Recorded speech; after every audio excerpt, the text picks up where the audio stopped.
Bonjour à tous, bienvenue dans ce nouveau débat vigneron vaudois, vigneron genevois, qui produit le meilleur vin? Évidemment, cette question du débat est une boutade, tout le monde sait que les meilleurs vins sont vaudois, mais on compte sur notre premier invité pour nous prouver le contraire, Bernard Rochet, bonjour.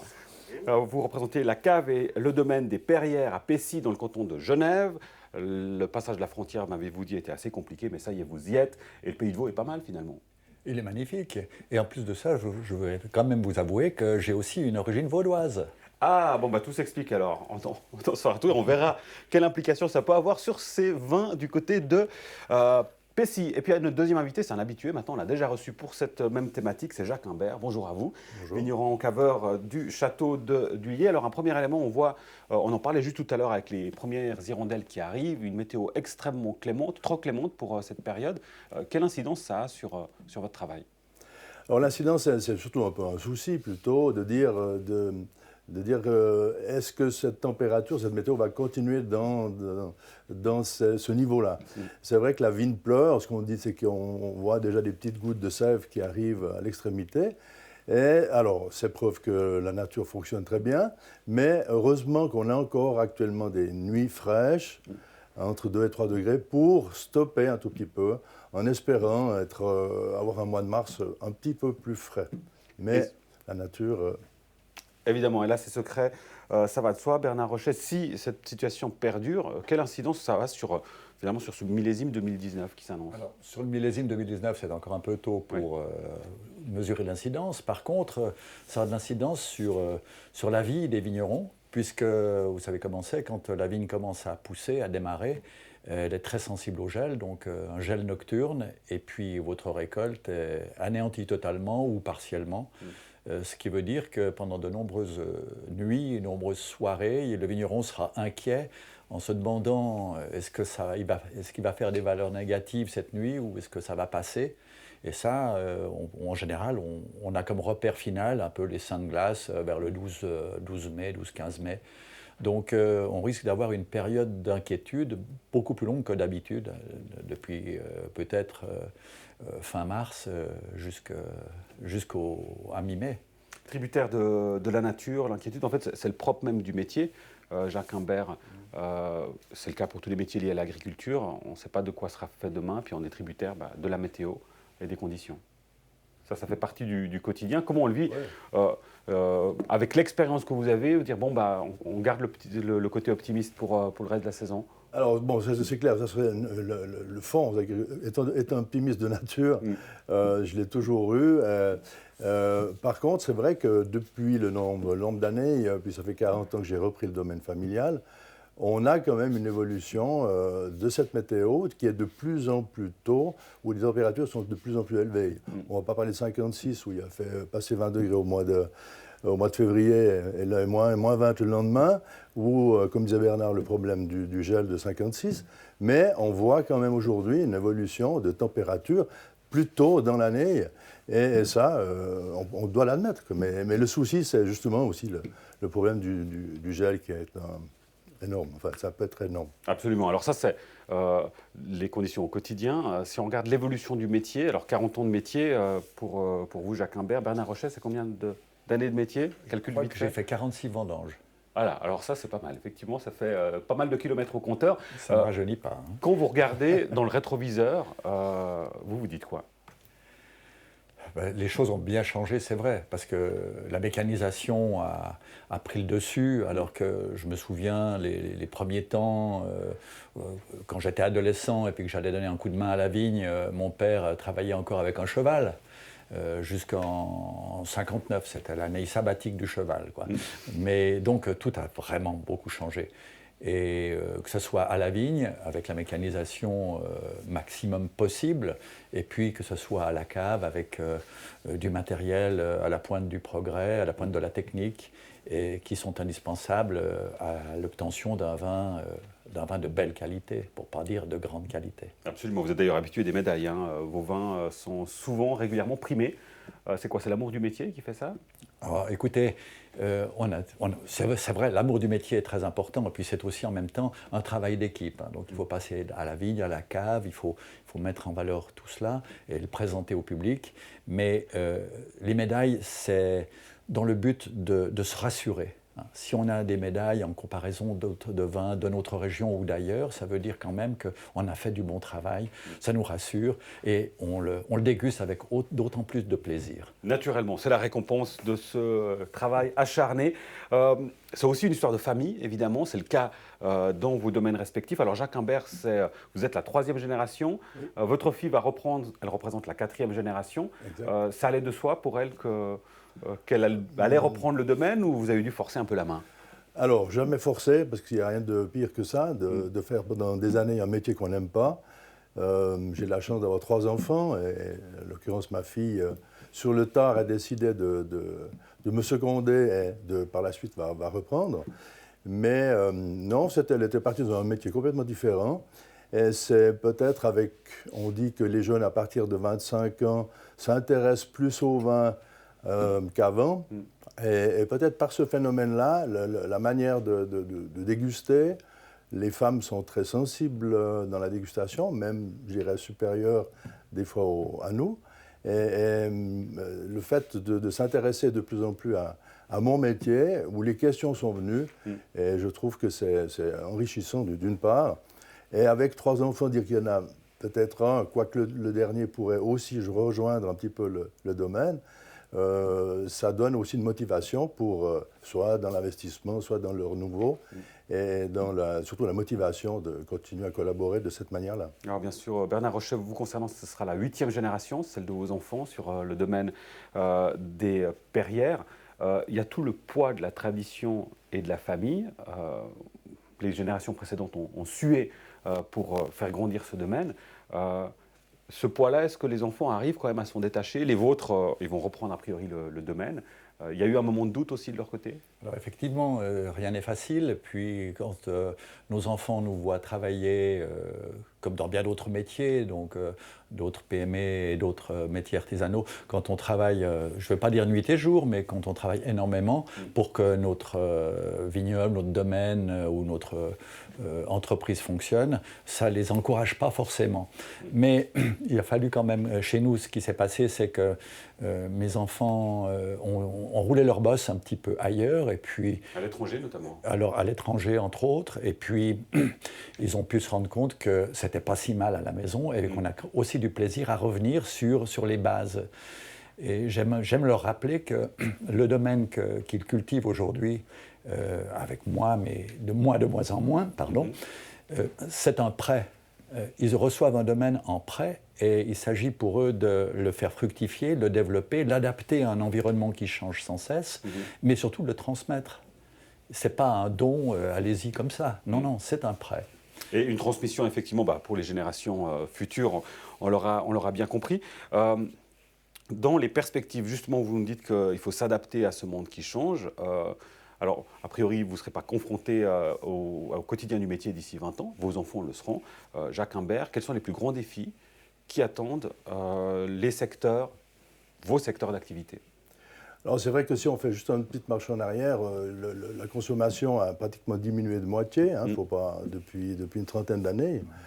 Et la population augmente en parallèle, donc il y a quand même une grande différence à ce niveau-là. Et puis surtout maintenant, on n'est pas montré du doigt parce qu'on fait, comme on dit souvent à nos consommateurs et clients, on va pas intervenir dans nos vignes pour le plaisir. Ce qu'on va, c'est pour une récolte, pour sauver une récolte, indirectement, pour arriver au vendange avec une récolte saine et faire un vin de qualité. Donc on est limité par ça, mais c'est vrai qu'on a certaines contraintes aujourd'hui. Je viens d'entendre que le référendum les signatures sont récoltées pour une Suisse propre, une Suisse sans pesticides, où le peuple devra se prononcer, je pense, en 2020, sauf erreur, où, suivant le résultat, bien sûr, il y a 10 ans de réflexion pour mettre ça en place, mais ça, c'est un choix qui nous attend, ou peut-être ma fille, je dirais. Mais il faudra trouver des solutions justement pour trouver l'alternative par rapport à ces interdictions qui viennent de plus en plus sévère et draconienne. Ouais. Qu'est-ce que ça a comme conséquence, Bernard Rochet, si on se passe des pesticides, pour reprendre l'élément qui est avancé par Jacques Imbert, dont votre travail? Eh bien, dans notre travail, effectivement, il faudra qu'on s'adapte le mieux possible. Aujourd'hui, déjà, on n'attend pas la réglementation pour, pour essayer de travailler avec le moins d'interventions extérieures et surtout le moins de pesticides possible. Aujourd'hui, déjà, on arrive à produire une récolte viticole sans l'utilisation d'insecticides ni d'acaricides, ce qui est merveilleux parce qu'on soigne et on protège dans la plus large mesure possible les prédateurs de ces insectes qui sont nuisibles. Donc aujourd'hui, nous intervenons pratiquement uniquement qu'avec des fongicides, mais on n'a rien trouvé, on n'a pas trouvé de prédateurs aux fongicides.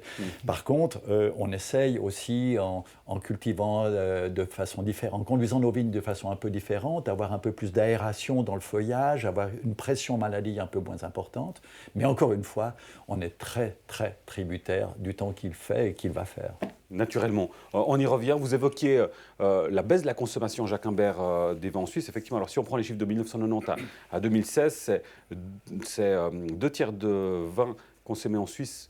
Excusez-moi, je me suis trompé de chiffre. C'est 30%, un tiers de vins consommés en moins entre 1990 et 2016. Et c'est 2 tiers de vins consommés en Suisse qui sont des vins étrangers. Et cette proportion est en augmentation. Il y a une vraie concurrence des vins étrangers qui sont forcément, a priori, moins chers que les vins suisses. Alors vous avez de tout, hein. C'est vrai que je ne suis pas fan de grandes surfaces, mais ça m'arrive quand même de faire le tour, parce que le 70% des vins vendus en Suisse passent par l'intermédiaire de la grande distribution, qu'il ne faut pas oublier. Et quand on regarde l'étal des vins suisses dans ces entreprises-là, on dirait que les maîtres de vins suisses diminuent. Et cette tendance, on le retrouve un petit peu partout. Alors c'est clair que sur certains vins, leur marge est sûrement différente.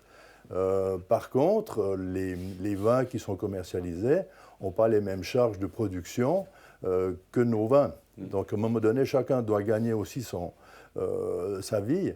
Et le fait d'avoir énormément, on a tous les vins du monde en Suisse pratiquement, ce qui est un des seuls pays, même petit, mais un des seuls pays, en tout cas en Europe, qui a cette situation-là.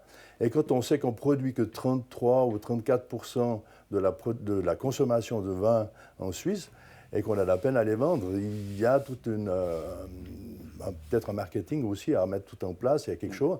Mais qui dit aussi cette publicité, il y a aussi une question pécuniaire. Ah bien sûr, il y a des investissements à faire. Et l'une des solutions peut-être aussi, on l'avait évoqué d'ailleurs la dernière fois que vous êtes venu, Jacques Imbert, sur ce plateau, c'était la question de la diversification des activités. Bernard Rochet, est-ce que c'est le cas dans le domaine des perrières, dans votre domaine?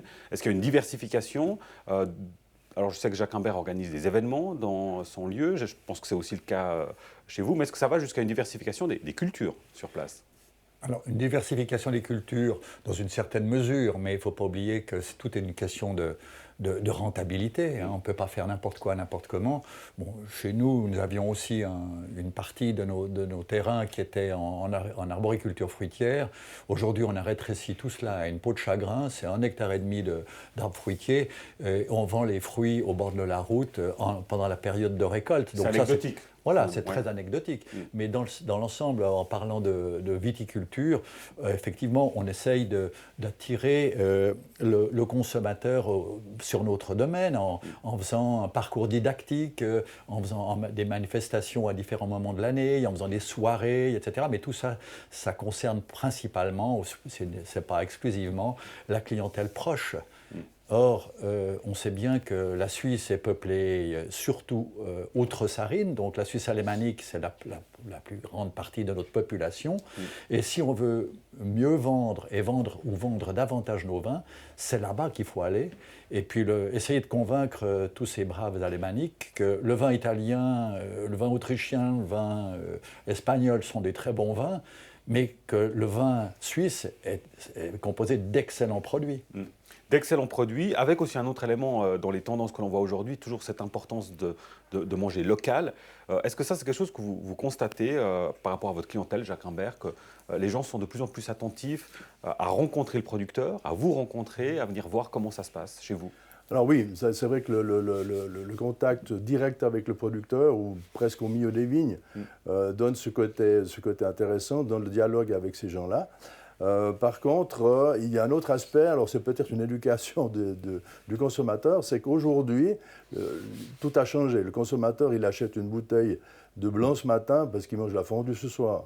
C'est un petit peu comme ça. Avant, on faisait un peu de réserve. Alors, ils viennent chez nous, mais ils ne veulent pas nous déranger. Ils ne veulent pas nous déranger, mais ils veulent acheter que 6 bouteilles. Donc, moralité, on se retourne des fois sur la grande surface, parce que là, c'est l'anonymat, on va dire, où vous mettez dans votre caddie, puis personne ne vous demande rien. Tandis que, par contre, les gens intéressés, d'une part au métier et aux produits, bien sûr, viennent nous trouver, pensent qu'ils nous dérangent, mais ce n'est pas du tout le cas, parce qu'on est là pour ça, et pour leur expliquer, justement, par rapport aussi à ces nouveaux cépages qui arrivent, et leur faire déguster sur place. Le goût est quand même différent quand on va sur le domaine, et puis il se crée des amitiés vraiment sympathiques. Ah, naturellement, alors il y a l'atmosphère qui va avec, le cadre, ne serait-ce que votre château qui date du XVe siècle, le domaine, c'est depuis 1794 vous concernant, Bernard Rochet. Les différents cépages, ces nouveautés, ça fait aussi partie finalement d'un objectif, on va dire, économique aussi, d'apporter ces nouveautés. C'est quelque chose, c'est une demande de la part de la clientèle. Il faut, comme dans beaucoup de domaines, apporter des nouveautés régulièrement. C'est vrai que le consommateur adore les nouveautés. Il ne se rend pas très bien compte que lorsqu'on plante une vigne, c'est pour 35 ans. Et il est fréquent qu'on ait la visite de consommateurs qui nous disent « Mais qu'est-ce que vous avez de nouveau cette année ?» Et on ne peut pas reporter les nouveautés à perpétuité, quoi. J'entends par là, on est très intéressé par les nouveaux cépages qui nous apporteront peut-être une façon de travailler la viticulture un peu différemment, ou des caractères dans nos vins qui seront modifiés. On remarque bien dans cette recherche de nouveautés un engouement ou une forme de mode, hein, ce qui est aussi dangereux, les modes, parce que ça ne dure pas 35 ans comme la vigne, pour des vins d'assemblage.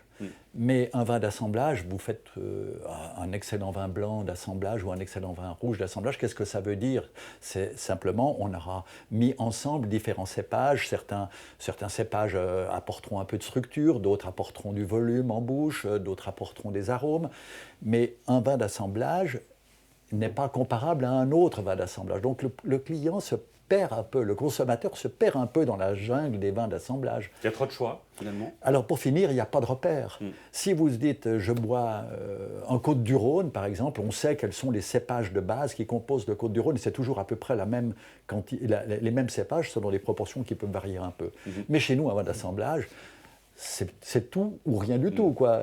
Alors bon, on a passé des vins de cépage sur des vins d'assemblage, ce qui nous permet d'avoir des nouveautés, effectivement. Justement, et plus régulièrement, effectivement, pour amener ces nouveautés. On arrive déjà bientôt au terme de l'émission. On parlait des vins genevois et des vins vaudois. Peut-être, on va terminer là-dessus, Jacques Imbert. S'il y a une identité à donner aux vins vaudois, on va dire les vins de la côte, qu'est-ce qu'on pourrait utiliser comme terme qui définirait les vins de la côte, vos vins? Alors, écoutez, à un moment, cette relation de romande qu'il y avait il y a quelques années, qui était négative, parce qu'aujourd'hui, nous sommes tous, je dirais, en aparté, on est tous des collègues et non pas des concurrents. C'est le message que j'essaie de faire passer à les générations suivantes.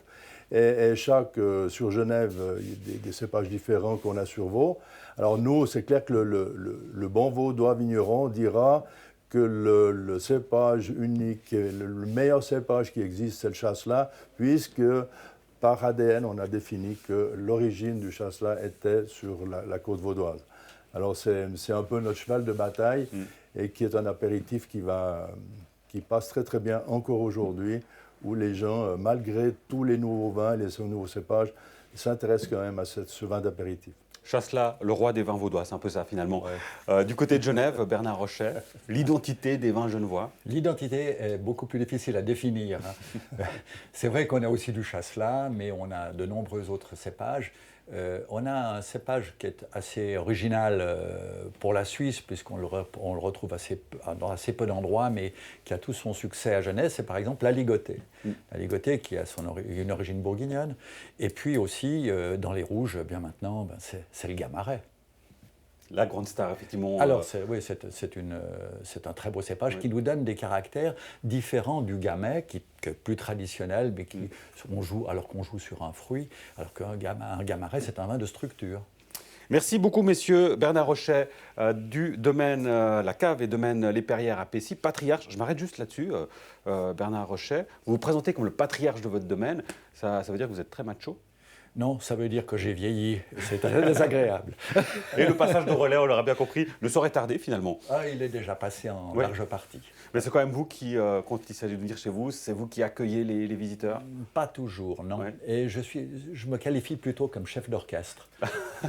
On voit la transition et le passage de témoin de patriarche à chef d'orchestre. Merci beaucoup d'avoir passé la frontière de la Versoix, Bernard Rochet, pour nous retrouver ici à Gland. Merci à vous, Jacques Imbert, de votre participation. Bonne continuation, on espère le meilleur pour cette saison.